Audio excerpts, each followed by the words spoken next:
about being in covenant with God. When we're in covenant with Him, somebody should fear us.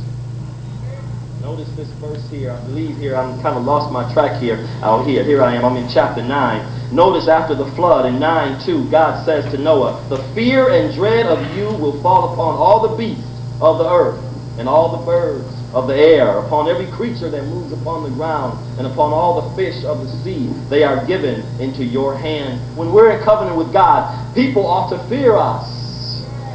Not a paralyzing fear, but they ought to fear us because they ought to see the holiness of God within us.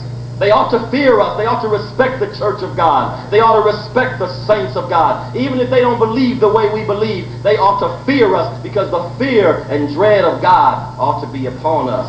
They should fear us. Not only that, but our hands should be hands of dominion. Even though man had fallen through Adam, even though man had come under the curse of sin, if you notice in the scriptures, he still has a certain amount of dominion that God has given him. What is man? The Bible says that you're mindful of him, or the Son of Man, that you visit him. You made him a little lower than the angels. You crowned him with glory and honor, and you placed him over the works of your hands. You gave him dominion, O Lord, over the works of your hands. I don't have time to preach about dominion theology, but it's a theme that runs throughout the Bible. I'll just give you a few examples from the New Testament. In Acts chapter 5, verse 13, when the New Testament church was just starting, the Bible says the people magnified what the Lord was doing to the point that they dared not join themselves to the Lord's work unless Christ himself led them to do so. Now let me explain that. It says the people dared not join the church. They dared not join the church under pretense.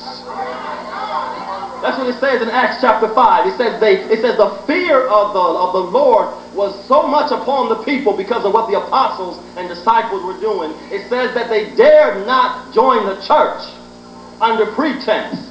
Because the Bible says right after that verse, it said, and the Lord added to the church daily such as should be saved. See, when we walk in dominion, people won't be just trying to join this church on a scam.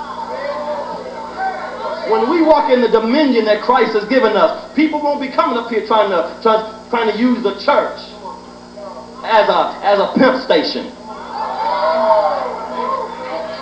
Because the fear of God will so much be upon them because the holiness, the presence of God will be so much in our lives.